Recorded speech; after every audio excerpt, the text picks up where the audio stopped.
Anthony, c'est un boxeur, ça fait 5 ans qu'il boxe chez nous. C'est un boxeur polyvalent, très gros cardio, qui est autodidacte. Il n'a pas besoin de beaucoup de conseils sur son entraînement en tout cas. Après, on intervient plus dans un cadre technique. C'est le rôle d'un entraîneur. Déjà, j'ai eu une petite carrière qui s'est terminée par 2 titres de champion de France, donc entraîné à l'époque par Jackie Le Goff. Je pense que c'est la continuité pour moi, la transmission de savoir.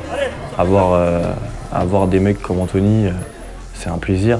Il court à côté, il fait beaucoup de renforcement musculaire. À la salle, c'est quelqu'un qui est très sérieux, pas besoin d'être derrière lui. En même temps, dans le monde professionnel, au niveau où il arrive, je pense que c'est un petit peu indispensable d'avoir cet état d'esprit.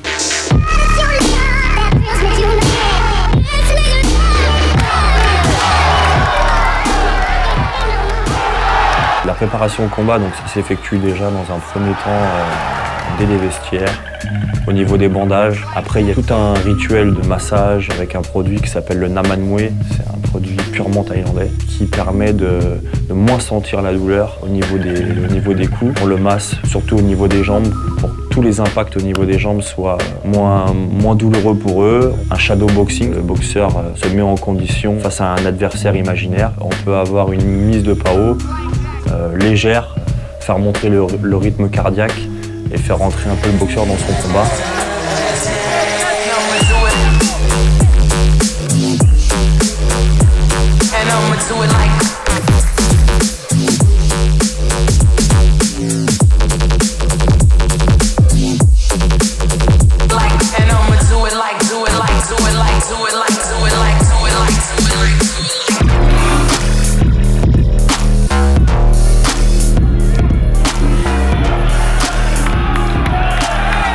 Mon combat, je me sentais bien, je me sentais très bien, j'étais pas trop stressé, j'étais en forme. Parce que pour moi, c'était de la découverte, donc je boxais sans protection, sans rien, donc c'était quelque chose de nouveau, on va dire. J'ai bien aimé. Il y a 2 catégories de boxeurs. Il faut savoir qu'il y a les boxeurs qui arrivent à entendre ce qui se dit au coin du ring, et qui sont encore lucides. Et il y a les boxeurs qui sont vraiment focalisés. Quand je boxe, je suis bien concentré, donc j'entends pas forcément ce que les gens me disent autour. Même mes coachs, je les entends pas du tout. Quand je suis à fond dans le combat, j'entends personne, j'entends que moi, on va dire. Je profite du temps de pause ou du temps de repos pour avoir leurs conseils. L'inter-round, entre guillemets, la minute de repos est très importante parce qu'on a un minimum de temps, donc 1 minute. On doit transmettre un maximum de conseils à notre boxeur. Une garde qui se baisse, une jambe avant qui traîne, où il y a moyen de faire la différence à ce niveau-là, ou même une erreur de notre boxeur qu'on veut rétablir. Donc là maintenant ça fait 5-6 ans que je suis en boxe thaï, Muay Thai on va dire. J'ai cumulé pas mal de victoires. Là je suis à 21 combats, j'ai 20 victoires et 1 défaite. Pour m'améliorer, je suis parti plusieurs fois en Thaïlande aussi, ça a pas mal apporté. Quand on s'entraîne en Thaïlande, les entraînements déjà c'est 2 fois par jour. Le matin de 7 à 10 heures. On commence par le footing, après on enchaîne par 2 heures d'entraînement, les PAO, tout ça. Et le matin pour se réveiller, c'est pas mal. Après on enchaîne l'après-midi. Nous on faisait de 16h à 19h, re-footing et entraînement pareil, avec le soleil, tout ça, avec la chaleur. Donc c'est très dur pour l'entraînement. Il faut être préparé un minimum avant d'y aller. 1, 2, la 4e entrée.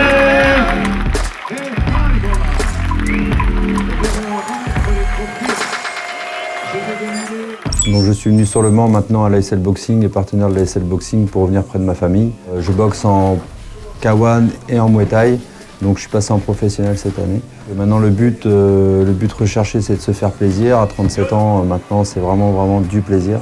Et par rapport au Muay Thai, les règles du K1, il n'y a pas les coudes, il n'y a pas les projections et il est interdit d'attraper les jambes comme en Muay Thai. On a le droit au genou direct, un maintien de la tête 2 à 3 secondes, ce qui permet aussi d'avoir une boxe un peu plus explosive. Donc sur ce combat-là, j'ai terminé en 1 round avec un bon punch. Mon anglais se passait très bien. Donc je l'ai ouvert au niveau de l'arcade en fait, plusieurs centimètres. Donc ça j'étais assez content et surtout un arrêt de l'arbitre très rapide. Ça m'est déjà arrivé auparavant en Coupe de France où ça a dû à peu près durer 20 secondes sur aussi un direct du droit. On va continuer dans cette on va dire, cette lignée-là. Donc je suis un des entraîneurs de Greg. Je l'entraîne maintenant depuis 2 années. Bon, je suis spécialisé surtout en full contact et boxe anglaise. Je le fais travailler surtout au PAO, ses déplacements, vitesse et tout. Donc ça reste quand même un bon élément. Il nous a fait un très beau combat. Bon, c'est un peu sa fin de carrière. Il a 37 ans, Greg. Mais bon, toujours la forme. On est resté un petit peu sur notre fin, bien sûr, puisqu'il y a arrêt de l'arbitre sur blessure. Donc voilà. Mais ça reste un très bon combattant.